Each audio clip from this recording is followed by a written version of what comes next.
Hello પૂજ્ય વિનંતી કરું અમારા દયારામ દાદાને, એવો અહીંયા આવ્યા જ છે આશીર્વચન દાદા, આશીર્વાદ તમારા આશીર્વાદ હોય.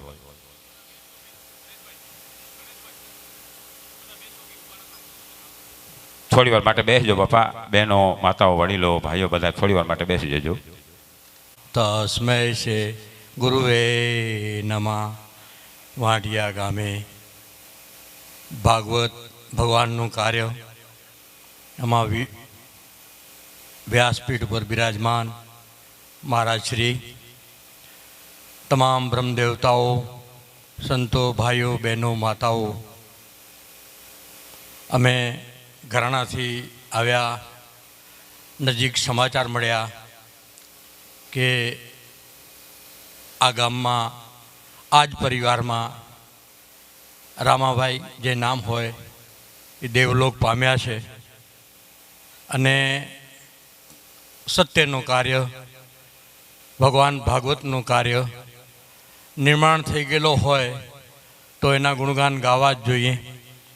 પણ દાદા મેકણ જેવા સંત, ભલે નાનો એવો ગામ હોય, એમના ગુરુ સદગુરુ મેકણ દાદા હોય અને ગણેશભાઈએ વાત કરી કે એ જીવાત્મા માટે મોક્ષ છે. અમે પણ એમના વંશજો છીએ. એટલે ભાગવત ભગવાનનું કાર્ય છે, મોક્ષ અર્પણ થાય. પરિવારમાં જે વ્યક્તિઓ દેવલોક પામી હોય એને મોક્ષ પ્રાપ્ત થાય. પણ દાદા મેકણ એમ કહે છે કે હે મારા કાપડી, આપ પણ તમે જાઓ તો તમારા મુખે મોક્ષ મંત્ર બોલો, તો મારે સમાધિમાંથી ખાલી હાથ જ ઊંચો કરવાનો છે.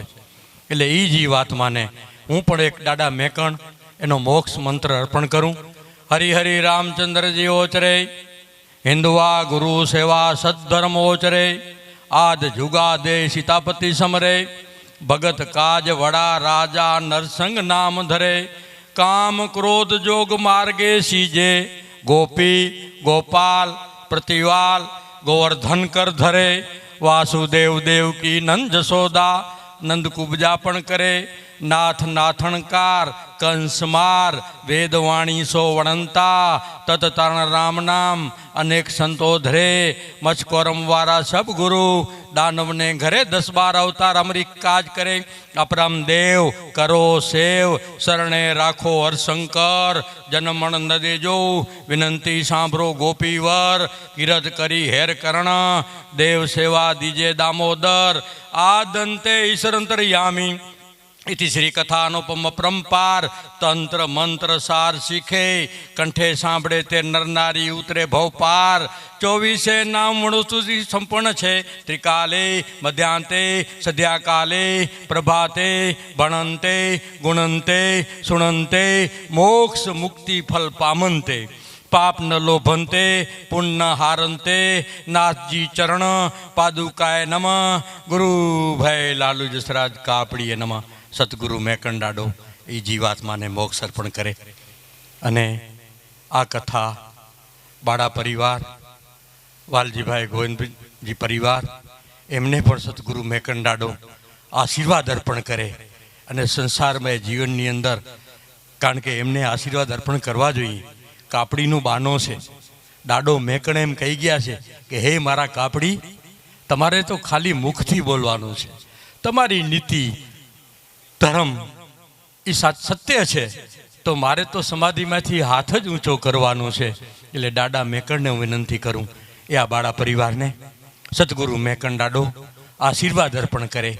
મેકાજી કો વંદના વાર વાર ધરી હેત, कृपा सिंधु कच्छ देश में मन चित फल देत, मन चित फल देत, हेत करने कावे, सिद्ध सुधारत काम श्याम नहीं वार लगावे, कहे दास कर जोड़ निवेद्य जी को वार वार धरी हेत वंदना मेका जी को, अर्जी दादा ढींग करे सिरे सिद्ध सब काम, दजा फरू के धर्म की धरंग मनोहर धाम, धरंग मनोहर धाम हाम के परम दाता, अदमुदान नाम राम से रंग राता, कहे दास कर जोड़ निवेद्य जी को वार वार धरी हेत वंदना मेका जी को. આ દાદા મેકણના આશીર્વાદ અને એ સમાધિમાં સૂતેલા સંત આ પરિવારને આશીર્વાદ અર્પણ કરે.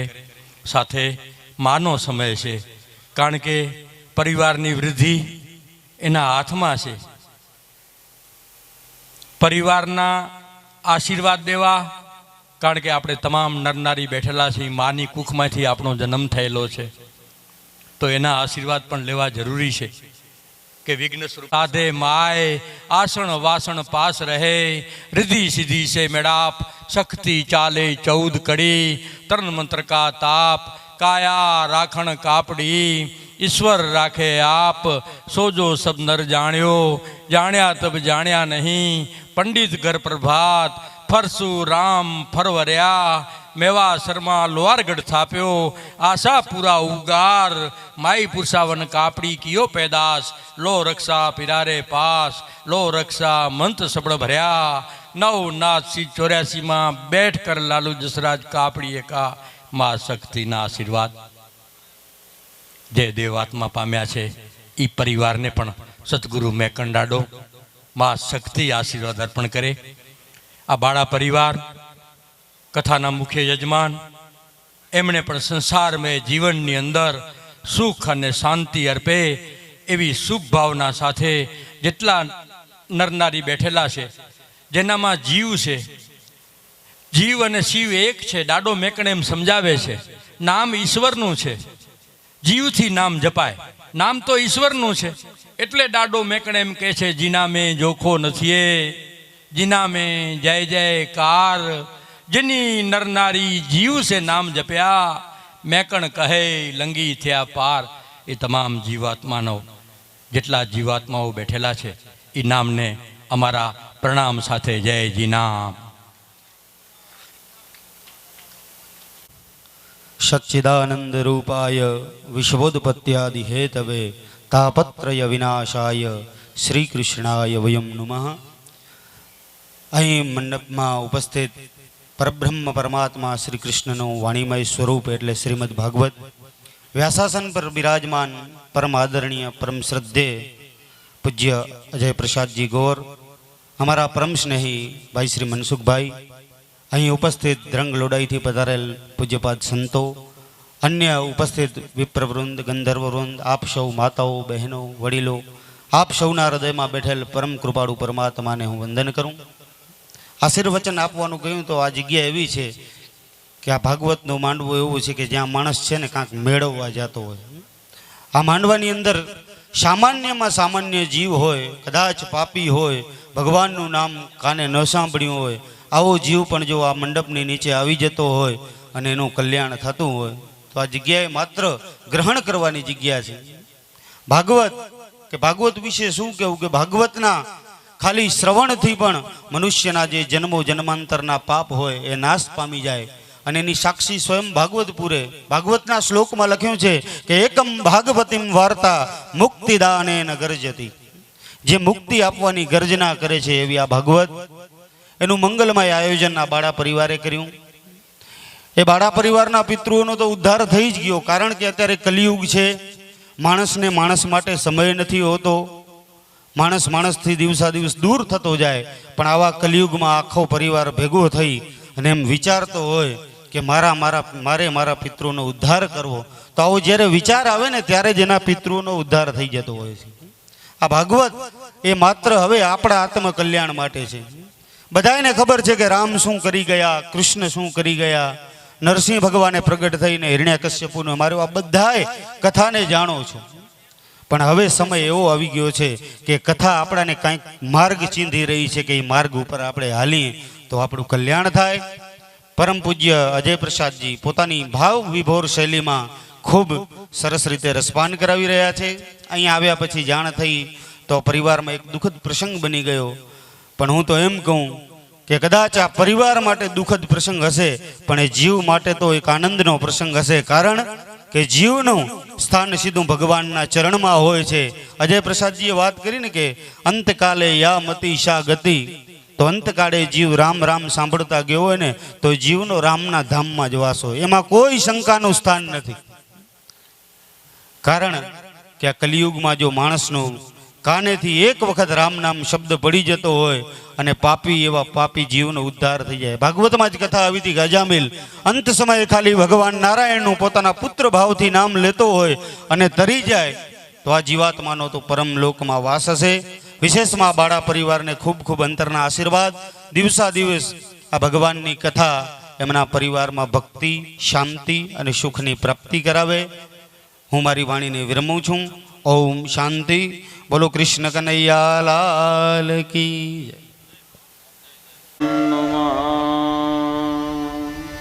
શ્રી કૃષ્ણ ગોવિંદ હરે મુરારી, હે નાથ નારાયણ વાસુદેવ, ગોવિંદ દામો ધર્માધવે.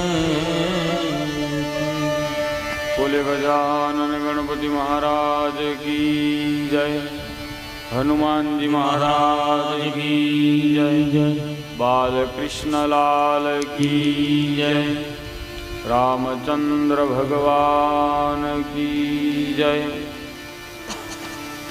જગરાય માત કી જય, કલ્યાણેશ્વર મહાદેવ કી જય. મેકર પંચમ દિવસ બીજું સત્ર. આપ સૌના હૃદયમાં બિરાજમાન પરમાત્માના ચરણોમાં વંદન. સૌને જય સિયારામ, જય શ્રી કૃષ્ણ. આવો મંગલમય કથાનું આરંભન કરીએ. એ પહેલા ભગવાનના નામનું સ્મરણ કરીએ, પરમાત્માનું શરણું લઈએ. ભાવ ઓર પ્રેમ છે. કૃષ્ણ ગોવિંદ ગોવિંદ ગોપાલનંદના,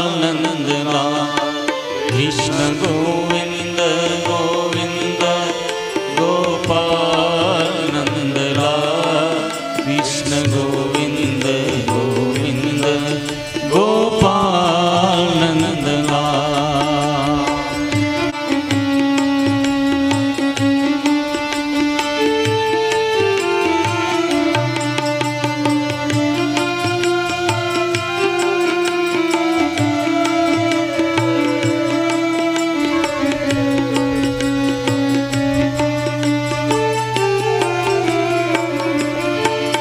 गोपाल नंद लाल मेरो मदन गोपाल, गोपाल नंद लाल मेरो मदन गोपाल, गोपाल नंद लाल मेरो मदन गोपाल, गोपाल नंद लाल मेरो मदन गोपाल. गोविंद गोविंद गोपालनंदलाल, कृष्ण गोविंद गोविंद गोपालनंदलाल, कृष्ण એ સંક્ષિપ્તમાં એ કથાના સવારે દર્શન કર્યા.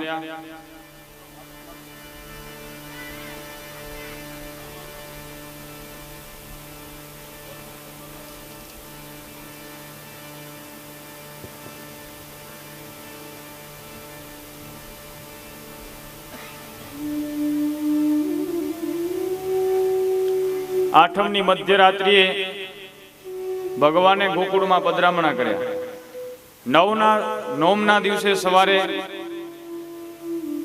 બધાને સમાચાર મળ્યા કે ભગવાનનો પ્રાદુર્ભાવ થયો છે. એટલે નોમ, દસમ અને 11 3 દિવસ સુધી વ્રજમાં નંદ મહોત્સવ થયો છે. નંદ સ્વાત્મજ સ્વમ નંદ સ્વાત્મજ ઉત્પન્ને જાતાર્લાદો મહામનઃ आहूय विप्राण देवज्ञान स्नातः शुचिरलंकृतः. પરમાત્માનો પ્રાદુર્ભાવ થયો. નંદ બાબાએ ખૂબ દાન કર્યું છે. બ્રાહ્મણોને ગાયોનું દાન કર્યું, તલનું દાન કર્યું, સુવર્ણનું દાન કર્યું છે. બધા જ વ્રજવાસીઓ પણ નંદ બાબાને ત્યાં પુત્ર જન્મના વધામણા દેવા માટે પધારે. આખું વ્રજ આજ ઉત્સવમય બની ગયું છે, કારણ ભગવાનનો પ્રાદુર્ભાવ થયો છે. બધાએ પોતપોતાના ઘરોને સજાવ્યા છે, આંગણા લીપી ગૂંપી અને સ્વચ્છ કર્યા છે. ગાયો પણ પ્રફુલ્લિત છે.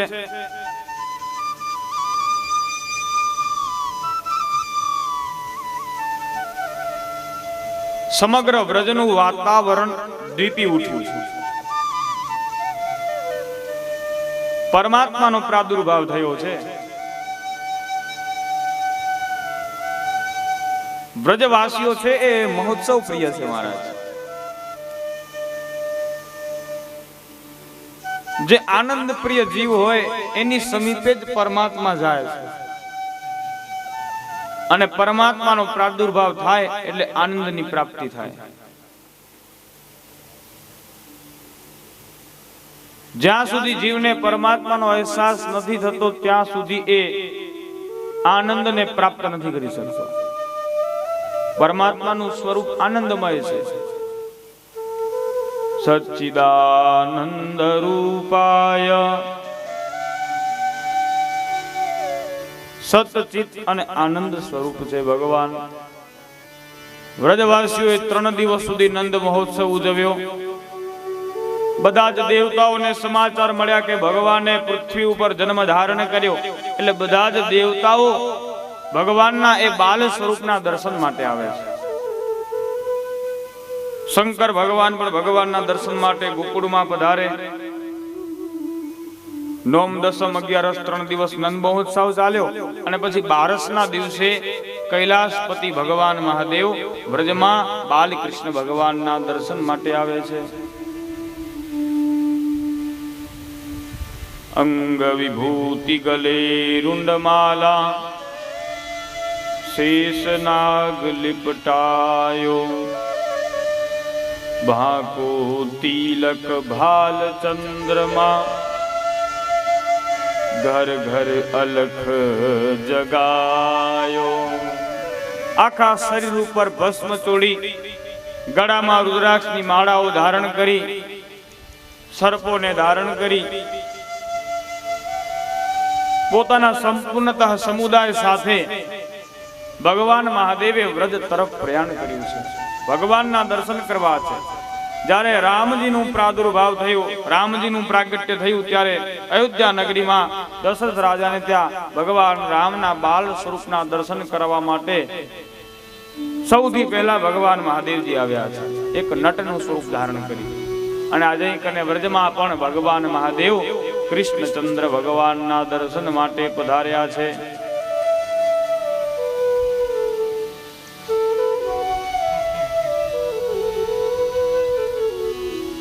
પોતાના સમુદાયને સાથે લીધા છે. ભગવાનના ઘણો બધા સાથે છે, ભૂત પ્રેત શૃંગી ભૃંગી. ઘરે ઘરે અલખનો નાદ કરતા કરતા એ વ્રજની ભૂમિ ઉપર વિચરણ કરતા કરતા ભગવાન મહાદેવજી નંદ બાબાના મહેલની સામે ઉભા રહ્યા છે. અને ભગવાને કહ્યું છે, અલખ નિરંજન.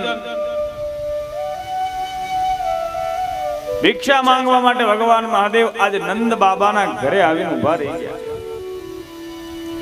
લે ભિક્ષા નિકલી નંદરાણી કંચન થાલ ધરાયો.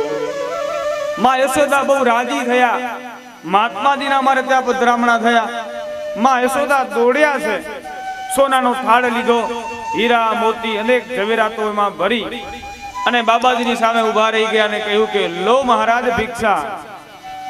થાળ ભરી નીકળી નંદરાણી, થાળ ભરી નીકળી નંદરાણી.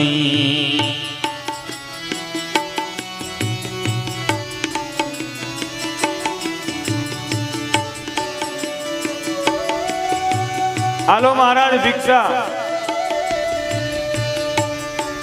ભગવાન શંકર કે અરે મૈયા, આ ભિક્ષા તો મારે કાંઈ કામની નથી. ના ચાહીએ તેરી દોલત દુનિયા,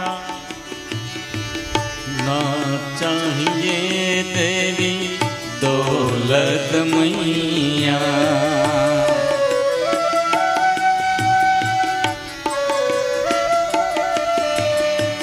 तेरा लाला का दर्श करा दे, तेरा लाला का दर्श करा दे, तेरा लाला का दर्श करा दे.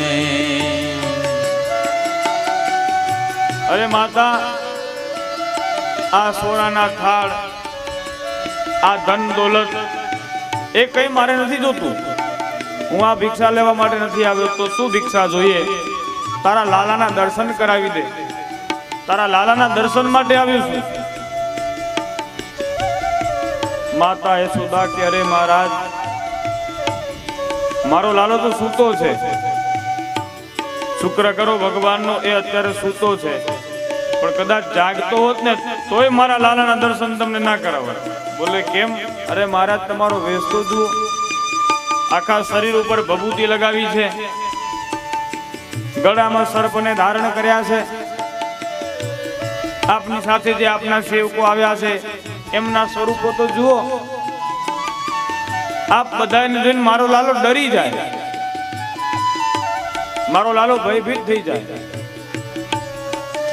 મારા લાલાના દર્શન નહીં કરાવું. અરે મૈયા, તારા આંગણે હું આશા લઈને આવ્યો છું. એક વખત તારા લાલાના દર્શન કરાવી દે.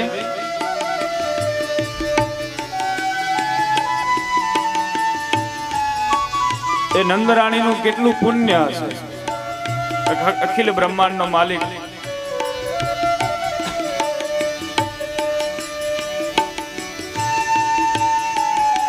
ભગવાન મહાદેવ એમાં યશોદાને વિનવે છે. એક વખત તારા લાલાનું દર્શન કરાવી દે.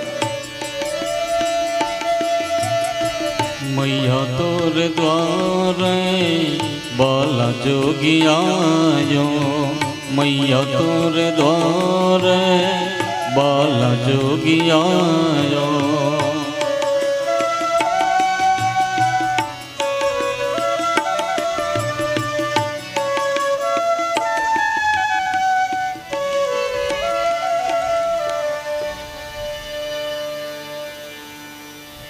ભગવાન મહાદેવજી માતા યશોદાને વિનંતી કરે, તારા લાલાના દર્શન કરાવી દે. હું દર્શન માટે આવ્યો છું. માતા યશોદાજીએ ના પાડી. ભગવાન મહાદેવજી આંખો બંધ કરી બાલકૃષ્ણ ભગવાનને પ્રાર્થના કરી કે હે ભગવાન, હું આશા લઈને આવ્યો છું તારી પાસે. શું આપ મને તમારા દર્શન નહીં કરાવો? ભગવાન મહાદેવજી બાલકૃષ્ણજીને પોકાર કર્યો છે અને શિવજીની પ્રાર્થના આ કનૈયાએ સાંભળી છે. અને પછી ભગવાન લીલા શરૂ કરી અને પારણામાં સૂતા સૂતા ભગવાને રુદન શરૂ કર્યું છે. ભગવાન રડવા લાગ્યા. માતા યશોદાજી કહે, અરે લાલો, હમણાં તો સૂતો તો અચાનક કેમ રડવા લાગ્યો? અન્ય જે ગોપીઓ હતી બધી જ ગોપીઓ લાલાને છાનો રાખવા માટે જાય. ગોપીઓ બધાને પારણા ઝુલાવે ભગવાનને શાંત કરવાના ઘણા બધા પ્રયત્નો કરે છે, પણ ભગવાન રડવાનું બંધ કરતા નથી, ભગવાન શાંત થતા નથી. માતા યશોદાજી પણ ગયા છે લાલાને છાનો રાખે, પણ લાલો રડે જ જાય છે.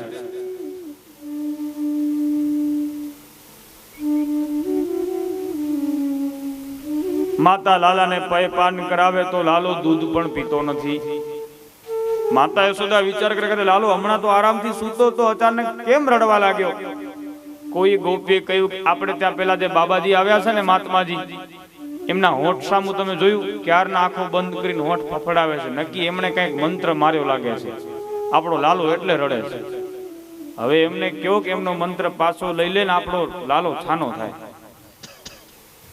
એટલે પછી માતા યશોદાજી લાલાને છાનો રખાવવા માટે થઈ શંકર ભગવાન પાસે આવ્યા ને કહ્યું મહારાજ અમારી ભૂલચૂક માફ કરો, આ મારો લાલો ક્યારનો રડે છે, શાંત થતો નથી, એ શાંત થાય એવી કઈ કૃપા કરો.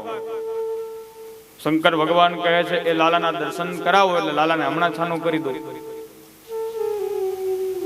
માતા યશોદા લાલાને તેડીને આવ્યા છે અને જ્યાં શંકર ભગવાનની દ્રષ્ટિ ભગવાનના બાલ સ્વરૂપ પર પડી, ભગવાન બાલકૃષ્ણ જય શિવજી સામે દ્રષ્ટિ કરી, ત્યાં જ ભગવાને રડવાનું બંધ કર્યું અને ભગવાન હસ્યા છે.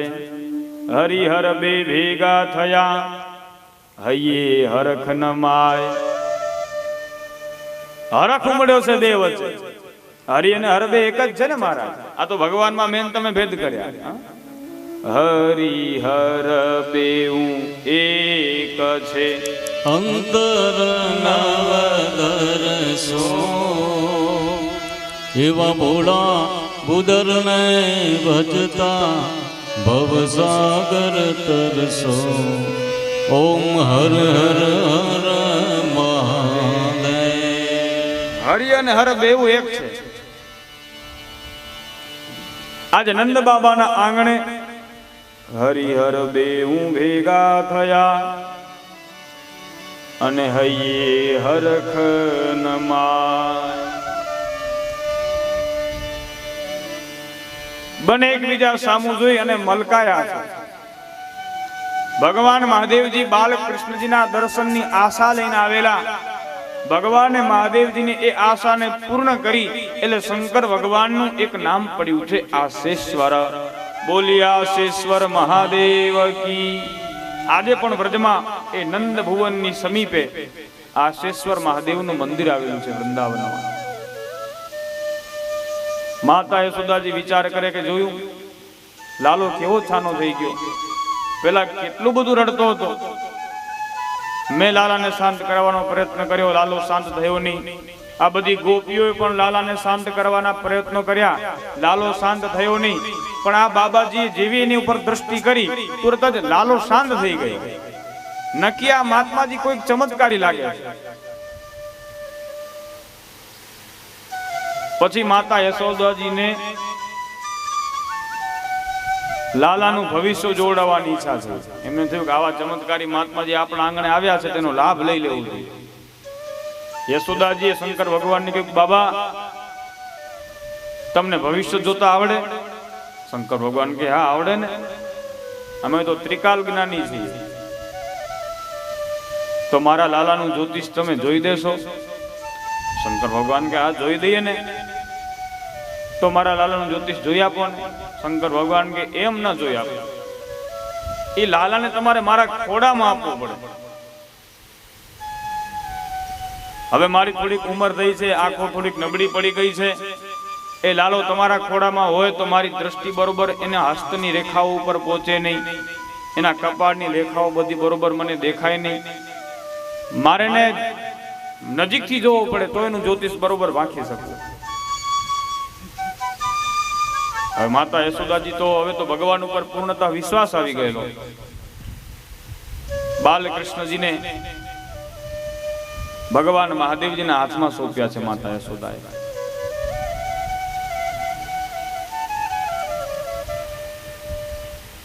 થયા અને બાલ ગોપાલના દર્શનમાં લીન બની ગયા છે. ભગવાનના દર્શન કરી ભગવાન મહાદેવજી સમાધિસ્થ થયા અને એકી ટસે ભગવાનના એ સ્વરૂપને જોવા લાગ્યા છે. માતા યશોદાજી કહે, કયું મહાત્માજી સૂઈ ગયા કે શું? મારા લાલાનું જ્યોતિષ જો. પછી ભગવાન મહાદેવજીએ બાલકૃષ્ણ ભગવાનનું ભવિષ્ય કથન કર્યું છે. નંદ બાબા માતા યશોદાજીને શુભ આશીષ પાઠવ્યા છે.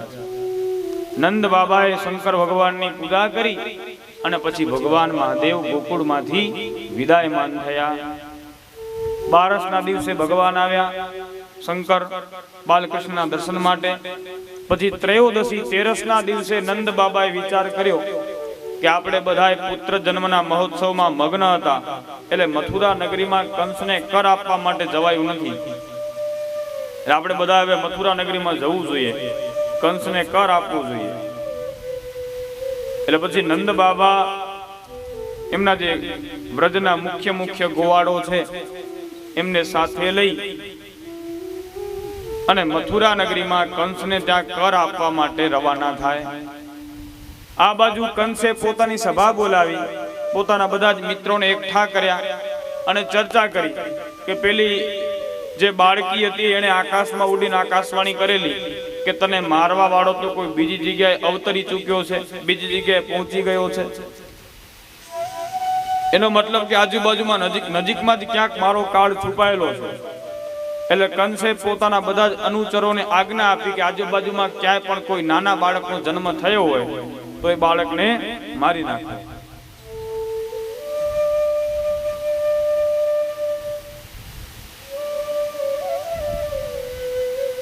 કંસે પોતાના બધા જે અનુચરો હતા, જે એના રાક્ષસ મિત્રો હતા, બધાને આ રીતે ચારે દિશામાં મોકલી દીધા છે.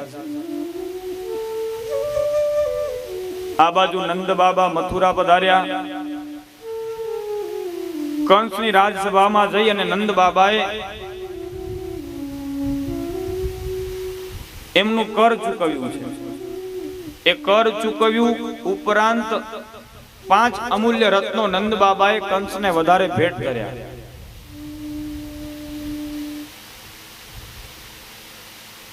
કંસે પૂછા કરી, નંદ બાબા આ 5 રત્નો વધારે કેમ? એટલે નંદ બાબા કહે છે, મારે ત્યાં પુત્રનો જન્મ થયો, એની ખુશીમાં આ 5 રત્નો વધારે તમને ભેટ આપું છું. કંસ આ સમયે રાજી થયો છે અને નંદ બાબાને પુત્ર જન્મની વધામણી આપી છે કે બહુ મોટી ઉંમરે આપને ત્યાં પુત્રનો જન્મ થયો, આપને ખૂબ ખૂબ અભિનંદન. આપના પુત્રને પણ મારા આશીર્વાદ કે એના બધા જ શત્રુઓનો નાશ થઈ જાય. એમ કરીને કંસે પોતે પોતાની ટિકિટ કઢાવી લીધી.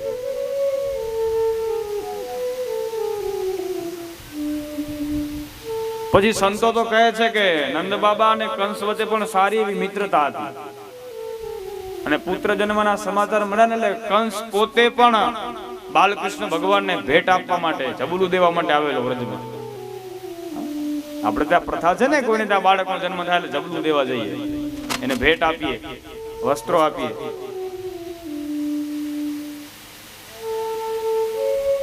કંસે પણ બાલકૃષ્ણ ભગવાન માટે નંદ બાબાને અહીંકને ભેટો આપી છે.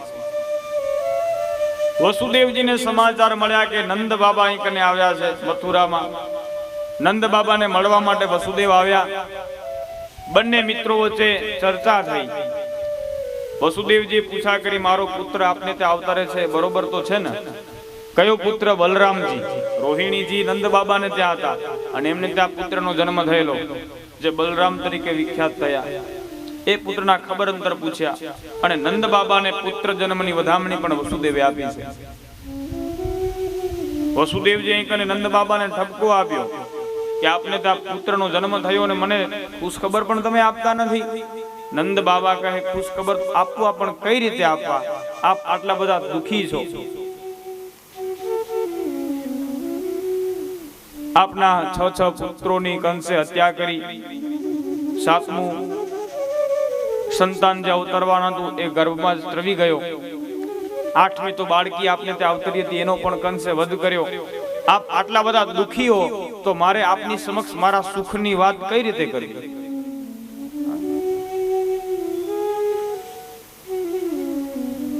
આ જીવનની નૈતિકતા છે. કોઈ વ્યક્તિ દુખી હોય તો એની પાસે જઈ આપણે આપણા સુખની વાત ના કરવી જોઈએ, અને કોઈ વ્યક્તિ સુખી હોય તો ત્યાં જઈ અને આપણે આપણા દુઃખની વાત કરી એના સુખમાં ઘટાડો ન કરવો જોઈએ.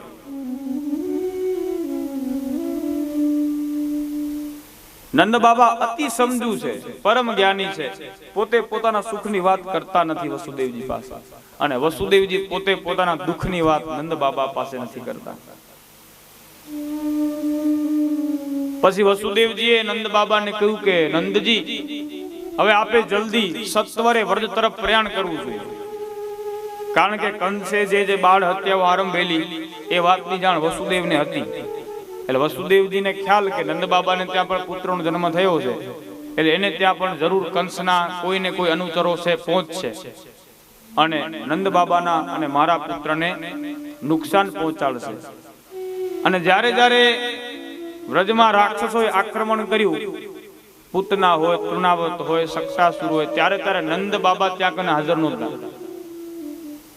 નંદ બાબાની હાજરીમાં એક પણ રાક્ષસે ત્યાં કને આગમન નથી કર્યું. ભગવાનના બાલ સમયની લીલાઓ વખતે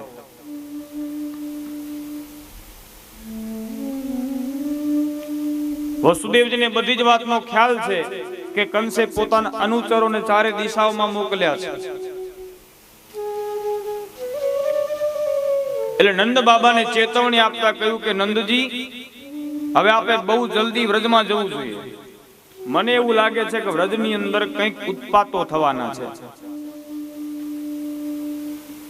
વસુદેવજી આ પ્રમાણે કહ્યું એટલે નંદ બાબા છે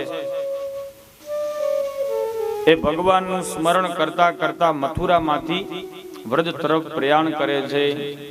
નંદઃ પથી વચઃ સૌરેર્ન મૃષેતિ વિચિંતયન હરિ જગામ શરણં પાતંગ સંકિતઃ. નંદ બાબાએ આ બાજુ વ્રત તરફ પ્રયાણ કર્યું, અને એ જ સમયે કંસ દ્વારા મોકલાવેલી એક રાક્ષસી પૂતના વ્રજમાં આવે છે. આ પૂતના રાક્ષસી છે, એનું સ્વરૂપ અતિ ભયંકર અને વિકરાળ છે. પણ વ્રજની અંદર પૂતનાએ પ્રવેશ કર્યો એટલે પોતાના સંપૂર્ણ વેશને એને બદલાવી નાખ્યો. કોઈ સુંદરી હોય એવું સ્વરૂપ પૂતનાએ ધારણ કર્યું. સુંદર મજાના વસ્ત્રો પહેર્યા છે, સુંદર એવા ઘરેણાઓ પહેર્યા છે, આભૂષણો પહેર્યા છે.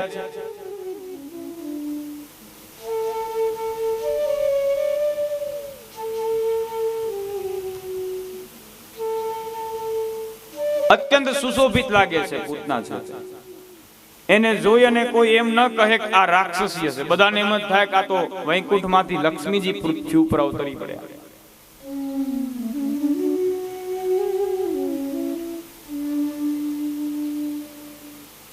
પગમાં ઝાંઝર પહેર્યા છે, હાથમાં કંગનનો ખણખણાટ થાય છે. પૂતનાએ પોતાના હાથમાં એક ફૂલ પકડ્યું છે, અને એના વાળ બહુ લાંબા છે. એટલે પોતાના વાળનો ચોટલો પકડી એને આમ ગોળ ગોળ ફેરવતી એ પૂતના વ્રજની અંદર પ્રવેશે છે. એ કોઈ સામે દ્રષ્ટિ નથી કરતી. પોતાનામાં જ મગ્ન પૂતના વ્રજની અંદર પ્રવેશી. બધા જ વ્રજવાસીઓએ પૂતનાને જોઈ. હવે ગામની અંદર કોઈ અજાણી વ્યક્તિ આવે તો પૂછા કરે, કોઈ મહેમાન છો, ક્યાંથી આવ્યા, કોણ છો? પણ આ પૂતનાને કોઈ પૂછા કરતું જ નથી. કારણ કે પૂતનાએ એટલું બધું સુંદર સ્વરૂપ ધારણ કર્યું છે કે એને જોઈ બધા જ વ્રજવાસીઓ મોહિત બની ગયા. પૂતના છે એ વાસનાનું સ્વરૂપ છે.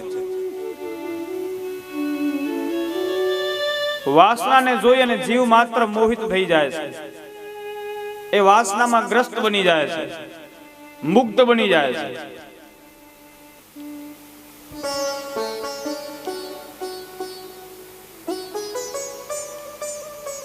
ઘણા બધા બાળકોની હત્યા કરેલી એ પૂતનાએ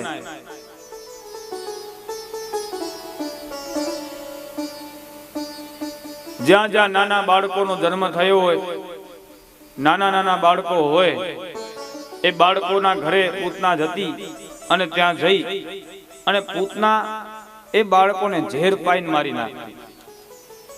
પૂતનાએ પોતાના સ્તન ઉપર કાલકૂટ નામનું વિષ લગાવ્યું છે અને વિષના પ્રતાપે પૂતનાએ અસંખ્ય બાળકોને યમ સદન પહોંચાડેલા, અનેક બાળકોનું મૃત્યુ કર્યું છે પૂતનાએ.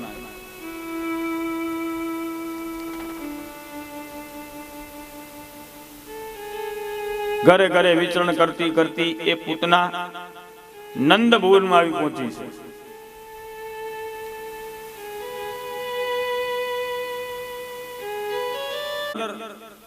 પોતાનું કાર્ય કરી રહ્યા છે.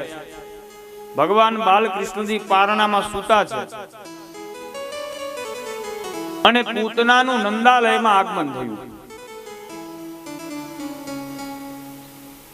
માતા યશોદાજીએ પૂતનાને આવકારો આપ્યો, પધારો બહેન પધારો. પૂતનાએ યશોદાજીને વધામણી આપી. પુત્રનો જન્મ થયો, ખૂબ ખૂબ વધાઈ. માતા યશોદાજી પણ ખૂબ રાજી થયા.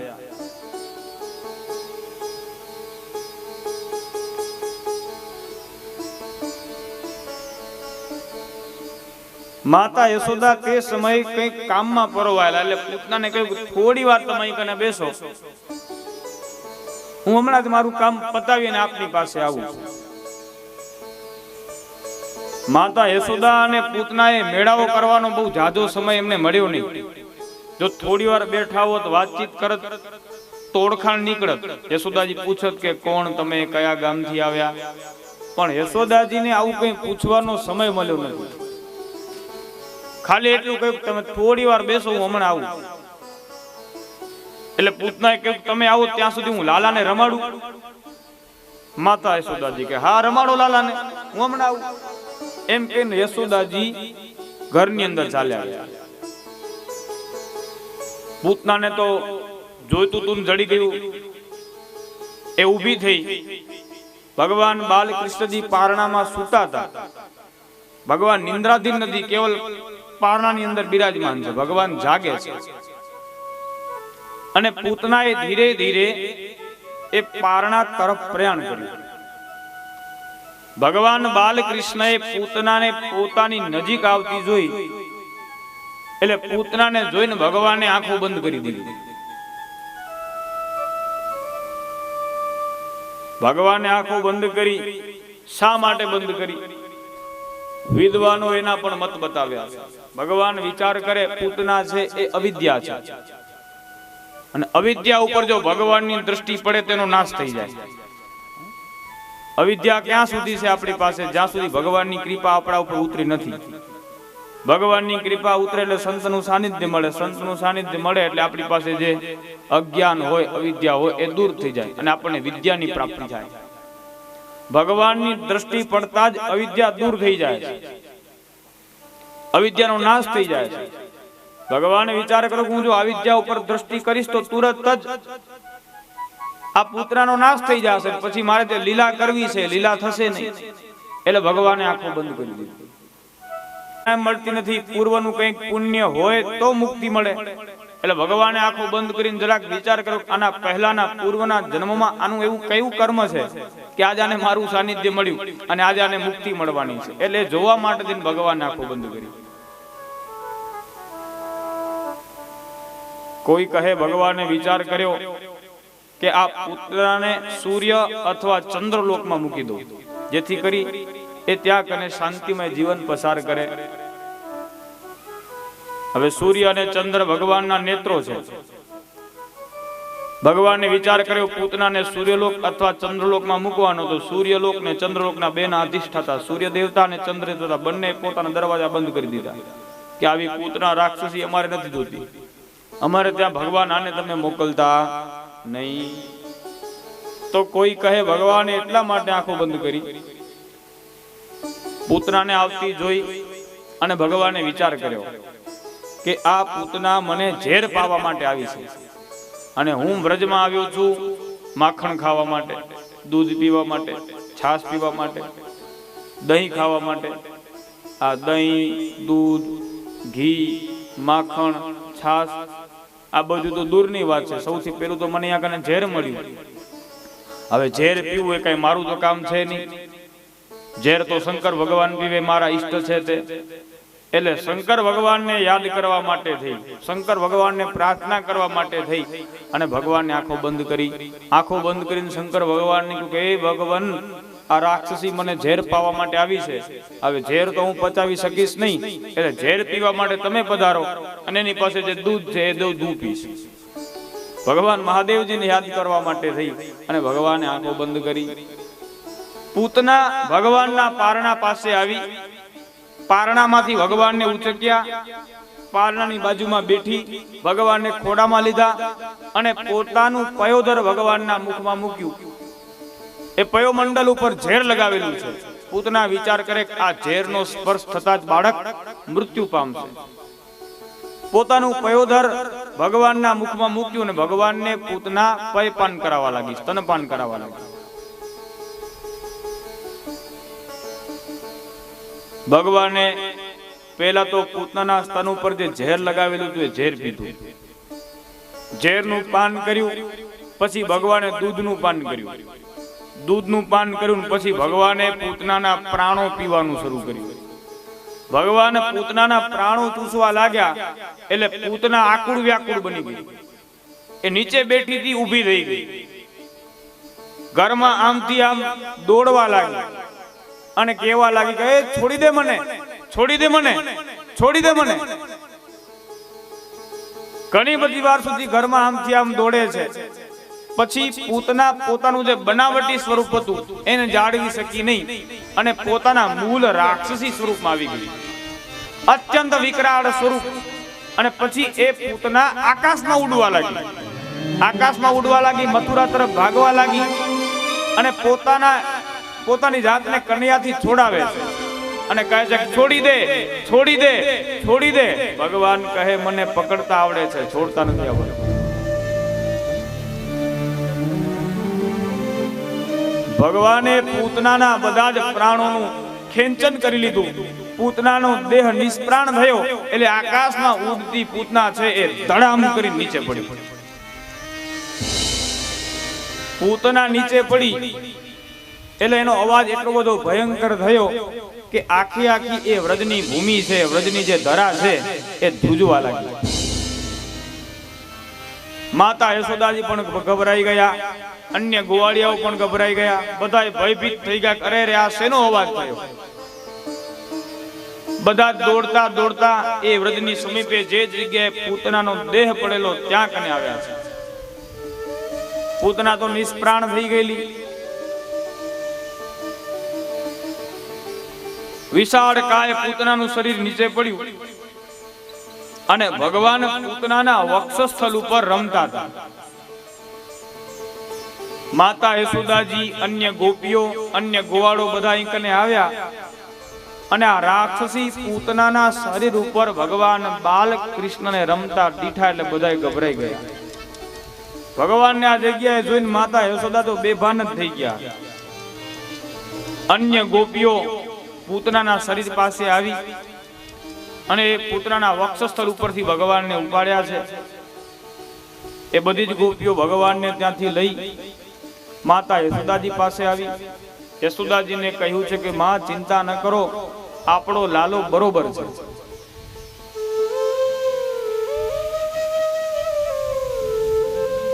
પછી માતા યશોદા અને અન્ય ગોપીઓએ ભગવાન બાલકૃષ્ણને ગૌમૂત્રથી સ્નાન કરાવ્યું, કારણ રાક્ષસીનો સ્પર્શ થયેલો. ગૌરજથી સ્નાન કરાવ્યું અને ગાયના પૂંછડાથી ઝાડો નાખ્યો ભગવાનને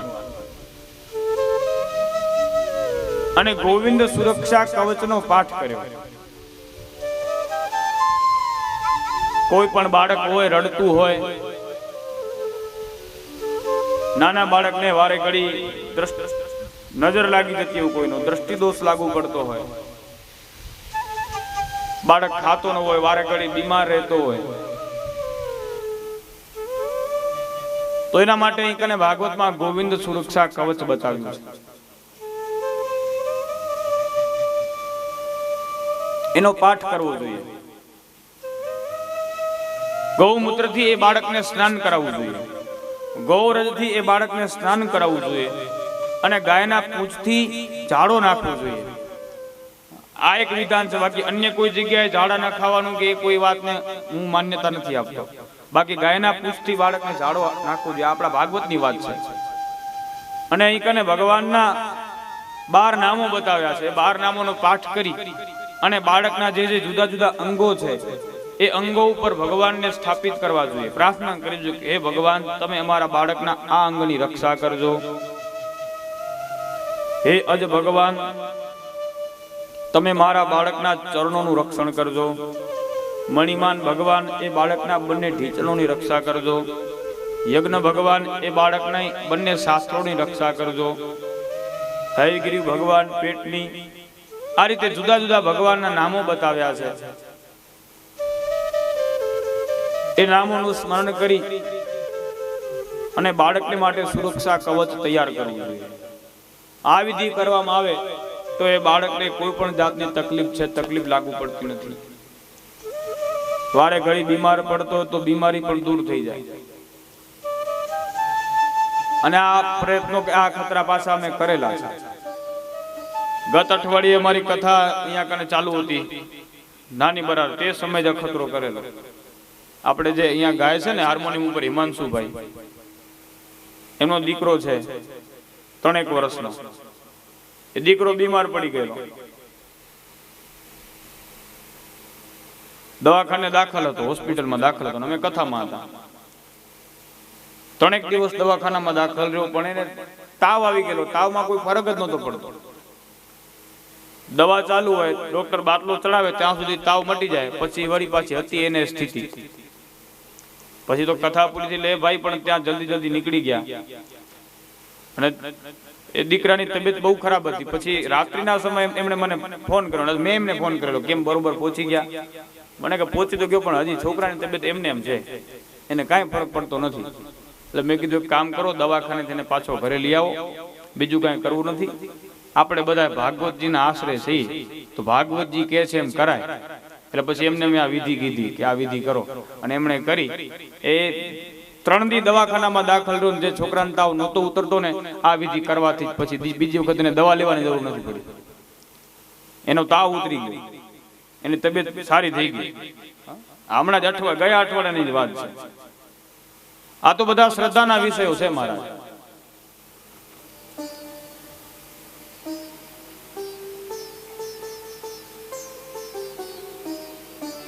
એટલે આ રીતે ગોપીઓએ પણ ભગવાન બાલકૃષ્ણની રક્ષા માટે થઈ ભગવાનના વિવિધ નામોનું સ્મરણ કરી અને ભગવાનને પ્રાર્થના કરી છે. પછી બધા જ વ્રજવાસીઓ વિચાર કરે કે આ રાક્ષસી અહીં કને આવી ક્યાંથી? આવી તો આવી, પણ છેક નંદાલયમાં, નંદ ભુવનમાં ક્યાંથી પહોંચી ગઈ? નંદ ભુવનમાં પહોંચી તો ભલે પહોંચી, પણ આ બાલકૃષ્ણ ભગવાન પાસે, આપણા લાલા પાસે ક્યાંથી પહોંચી ગઈ? લાલા પાસે પહોંચી તો ભલે પહોંચી, પણ આ લાલાને લઈને રાક્ષસી જાતિથી કઈ બાજુ? અને જાતિથી તોય ભલે જાતિથી, પણ આ પડી કેવી રીતે? અને પડી તોય ભલે પડી, પણ આ મરી કેવી રીતે ગઈ? આ બધા વ્રજવાસીઓ આ પ્રમાણે વિચાર કરે. તે જ ક્ષણે નંદ બાબાનું મથુરાથી વ્રજમાં આગમન થયું છે. નંદ બાબાએ એ રાક્ષસીના વિશાળકાય શરીરને જોયું, અને એ શરીરને જોઈ અને નંદ બાબા વિચાર કરવા લાગ્યા કે હોય ન હોય, વસુદેવ નક્કી કોઈ યોગી છે. વસુદેવજી મને કહેલું કે નંદજી તમે જલ્દી વ્રજમાં જાઓ, ત્યાં કને કંઈક ઉત્પાતો થવાના છે, અને સાચે જ અહીં કને ઉત્પાત સર્જાયો. વસુદેવજી મને ત્યાં કને કહેલું કે વ્રજમાં કંઈક તકલીફ જેવું છે, એટલે મથુરાથી રવાનું થયું, વ્રજમાં પહોંચ્યો. ત્યાં સુધી મેં ભગવાનની માળા ફેરવવાનું શરૂ કર્યું. આ ભગવાનની માળાનો પ્રતાપ કે મારા લાલાને કાંઈ થયું નહીં. પછી બધા વ્રજવાસીઓ વિચાર કરે કે હવે આ પૂતનાના શરીરનું શું કરવું? એ પૂતનાનો દેહ પૃથ્વી ઉપર પડેલો ને, એ જગ્યા હતી કંસની. કંસે વ્રજમાં ત્યાં કને એક બાગ બનાવેલો, બગીચો બનાવેલો. પહેલાના રાજા રજવાડાઓને આ પ્રકારના શોખ હતા. જનક મહારાજે કેમ પુષ્પ વાટિકા બનાવેલી, રાવણે અશોક વાટિકા બનાવેલી, આ રીતે કંસે પણ એક વાટિકા બનાવેલી. એ વાટિકામાં સુંદર મજાના મોટા મોટા વૃક્ષો વાવેલા અને બધા જ મોટા વૃક્ષો ઉપર પૂતનાનું શરીર પડ્યું એટલે બધા જ વૃક્ષો તૂટી ગયેલા, ભાંગી ગયેલા. એટલે નંદ બાબાએ કહ્યું હવે આના દેહથી આ બધા વૃક્ષો તૂટ્યા છે તો આ બધા વૃક્ષોની જે લાકડા છે એની ચિતા રચો અને આ પૂતનાનો આપણે અગ્નિ સંસ્કાર કરી નાખીએ. બધા વિચાર કરે કે આ પૂતનાનું આવડું મોટું શરીર છે એનો અગ્નિ સંસ્કાર એમ કેમ કરવો? એટલે પછી બધાએ પોતાના ઘરેથી હથિયારો લાવ્યા અને પૂતનાના શરીરના 5 ટુકડા કર્યા અને જુદી જુદી 5 તીચાઓ રચી અને પૂતનાનો અગ્નિ સંસ્કાર કરવામાં આવ્યો. પૂતનાનો અગ્નિ સંસ્કાર થયો, પૂતનાનો દેહ અગ્નિમાં બળવા લાગ્યો, એમાંથી ધુવાડો ઉત્પન્ન થયો અને એ ધુવાડામાંથી અગર કેસરની સુગંધ આવવા લાગી. બધા વિચાર કરે આ તો રાક્ષસી હતી, એના શરીરમાંથી સુગંધ શા માટે આવવા લાગી? જેને પરમાત્માનો સ્પર્શ થાય એનું જીવન પછી સુગંધમય બને છે. જેના જીવનમાં પરમાત્માનો પ્રાદુર્ભાવ થયો છે, જેનું જીવન પછી પરમાત્મામય બન્યું છે, એનું જીવન સુગંધમય હોય. આ પૂતનાને પણ ભગવાનનો સ્પર્શ થયો, પરમાત્માનો પ્રાદુર્ભાવ થયેલો એટલે પૂતનાનું શરીર પણ સુગંધમય બન્યું છે અને પછી ભગવાને એ પૂતનાને સદગતિ પ્રદાન કરી છે. અહો બકીયમ સ્તનકાલકૂટમ જિગ્રાંસગાતા યદપ્ય સાધ્વી લેભે ગતિયમ ઘાતૃષિકાંતતોન્ય કંબાદયાલુ શરણમ રજે. ભગવાને એ બાલઘાતીની પૂતનાને કેવી ગતિ આપી? તો જે ગતિ માં યશોદાને મળવી જોઈએ એ જ ગતિ ભગવાને પૂતનાને પણ પ્રદાન કરી છે. કેટલા દયાળુ છે બોલો ભગવાન! જે પૂતના ભગવાનને મારવા આવી છે, ભગવાનની માટે ઝેર લઈને આવી છે, એ પૂતનાને પણ ભગવાને માતા યશોદા જેવી ગતિ પ્રદાન કરી અને ભગવાને પૂતનાનો ઉદ્ધાર કર્યો છે.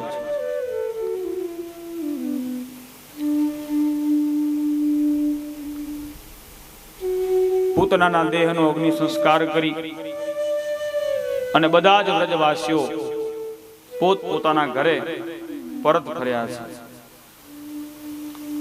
ભગવાન બાલકૃષ્ણને ક્ષેમ કુશળ જોઈ અને બધા જ વ્રજવાસીઓ આનંદિત થયા છે. આ પૂતનાની કથા બતાવી છે. પૂતના વધની જે કથા છે એ કથા સાંભળવાથી જીવને ઘણું બધું પુણ્ય પ્રાપ્ત થાય છે.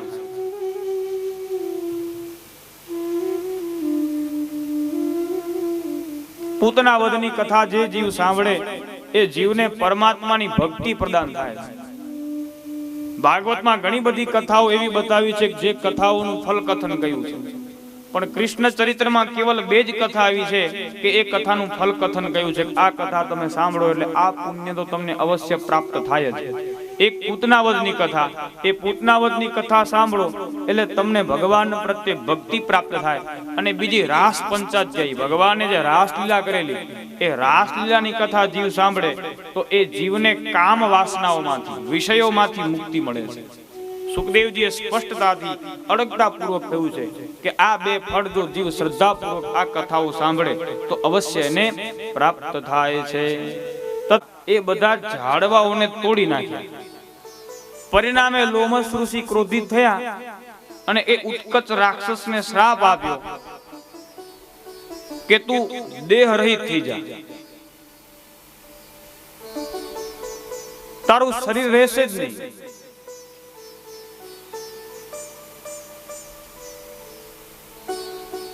પછી તો એ ઉત્કચે લોમસ ઋષિ પાસે પોતાના ભૂલની માફી માંગી. એટલે લોમસ ઋષિએ પોતાના શ્રાપને આશીર્વાદમાં ફેરવી દીધો.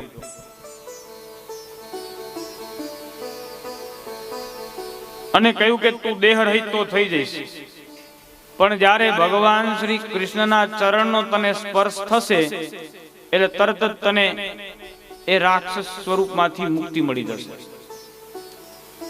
તને પુનઃ દેહની પ્રાપ્તિ થઈ જશે, તારું કલ્યાણ થશે, તારો ઉદ્ધાર થઈ જશે. ભગવાનના ચરણ સ્પર્શથી તને શ્રાપમાંથી મુક્તિ મળશે. તો એ ઉત્કચ લોમસ ઋષિના શ્રાપના પ્રભાવે શકટાસુર થયો છે. શકટ એટલે ગાડું, વાયુ સ્વરૂપે આવ્યો અને ગાડાની ફરતે વાયુ સ્વરૂપે જ વીંટળાઈ ગયો. ગાડા જેવું સ્વરૂપ ધારણ કર્યું એટલે એનું નામ પડ્યું શકટાસુર. શકટ એટલે ગાડું, અસુર એટલે રાક્ષસ. શકટાસુર તરીકે એ રાક્ષસ વિખ્યાત થયો. ભગવાન બાલકૃષ્ણજીએ જોયું કે શકટાસુર આવ્યો છે એટલે ભગવાને રમતા રમતા પોતાના ચરણનો સ્પર્શ એ ગાડાને કરાવ્યો. એ ગાડું આકાશમાં ઉછળી અને ગાડું નીચે પડ્યું. ગાડું જેવું નીચે પડ્યું એટલે ગાડા ઉપર જે રસો ભરાયેલા હતા, દૂધ, દહીં, ઘી, આ બધું ઢોળાઈ ગયું. ગાડું ઊંધું નીચે પડ્યું. ગાડાના 2 પૈડા હતા, એમાંથી એક પૈડું તૂટી ગયું અને એક પૈડું આમ ગોળ ગોળ ગોળ ગોળ ગોળ ફરવા લાગ્યું. થોડી વાર એમના એમ ફર્યું અને પછી એ પૈડું શાંત થઈ ગયું.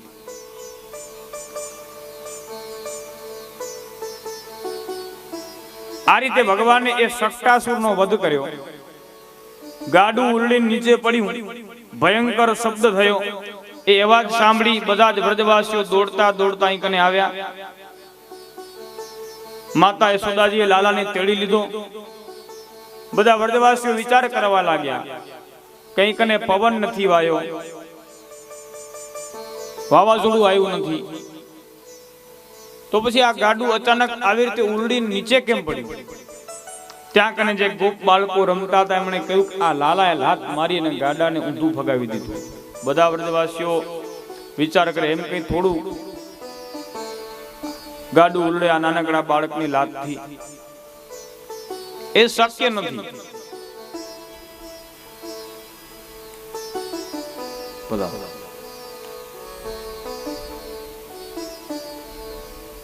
કોઈ વ્રજવાસીઓ વાત માનતા નથી. પછી પુનઃ બધા જ ગોપ ગોવાળોએ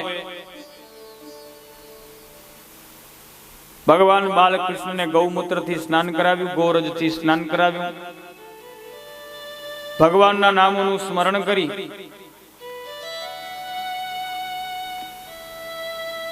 અને ભગવાનને સુરક્ષા કવચ પ્રદાન કર્યું છે.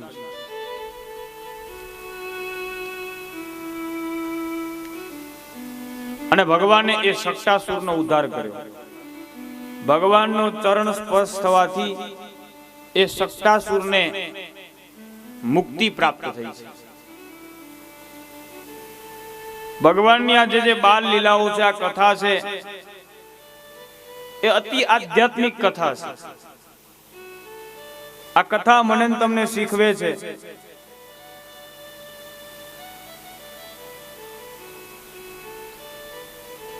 જીવનમાં ધર્મ અતિ આવશ્યક છે. આ કથા આપણને એ શીખ આપે છે કે ધર્મથી જોડાયેલા રહો.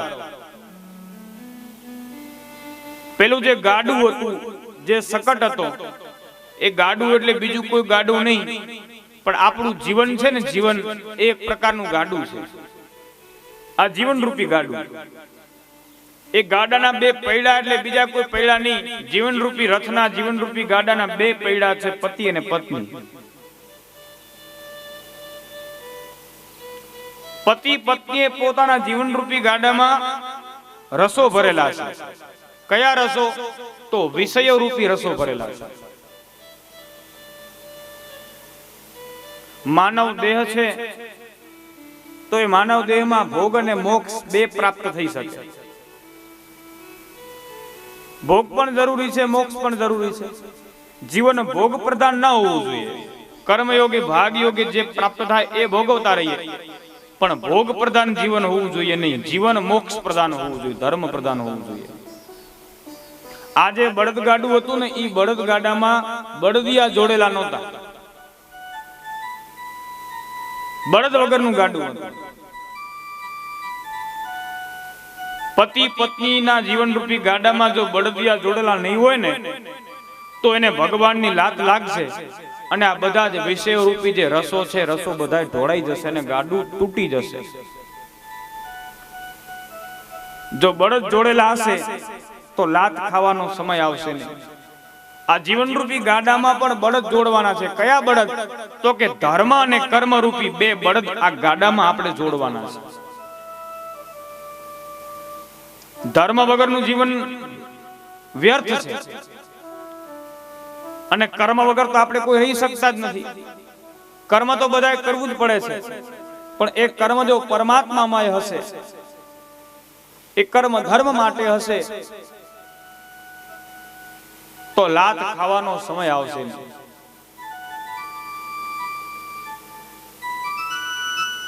બાકી જીવ જ્યારે જ્યારે વિષયોની પાછળ ભાગ્યો છે, રસોની પાછળ ભાગ્યો છે, ધન દોલતની પાછળ ભાગ્યો છે, ત્યારે ત્યારે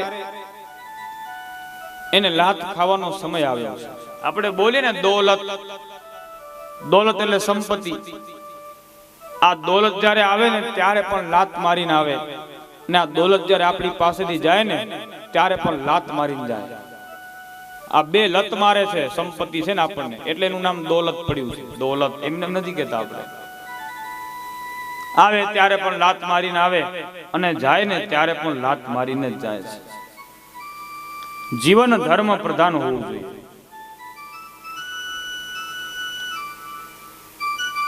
ત્યારબાદ એક વખત માતા યશોદાજી ભગવાન બાલકૃષ્ણને તેડી અને રમાડતા હતા.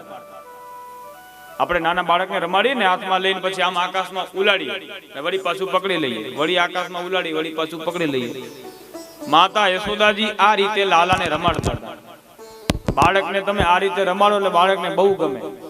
બાળક રડતું ને એક બે વખત આમ ઉલાડો ને એટલે શાંત થઈ જાય, હસવા લાગે.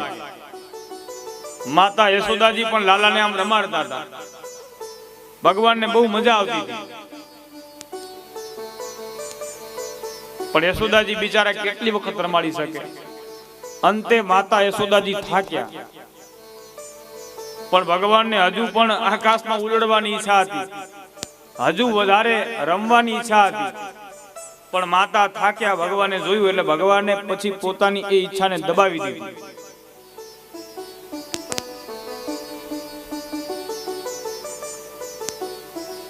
અને માતા યશોદા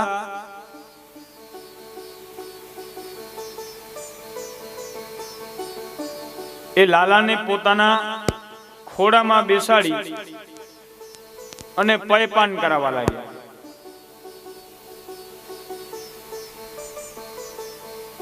ભગવાન બાલકૃષ્ણજી પયપાન કરે છે. ઘણી બધી વાર સુધી ભગવાને પયપાન કર્યું. માતા યશોદાજી વિચાર કરે કે આ લાલો આટલું બધું દૂધ પીશે તો બીમાર પડી જશે. આ લાલો આટલું બધું દૂધ પીવે એ યોગ્ય નથી. એટલે પયપાન છોડાવવા માટે માતા યશોદાજીએ ભગવાનના પગના તળિયામાં પોતાના હાથની આંગળીઓથી ગલગલિયા કર્યા. એટલે ભગવાન હસવા લાગ્યા. માતાનું પયોધર મુખમાંથી છૂટી ગયું. ભગવાન મોઢું ખોલી હસે છે. માતા યશોદાજી એ હસતા ભગવાનને જોઈ અતિ આનંદિત થયા છે. ભગવાન મોઢું ખોલીને હસ્યા. માતા યશોદાજીએ ભગવાનના મુખની સામું જોયું તો ભગવાનના મુખની અંદર માતા યશોદાજી આખું બ્રહ્માંડ જોયું. આખા બ્રહ્માંડને જોઈને માતા યશોદાજીને ચક્કર આવી ગયા. યશોદા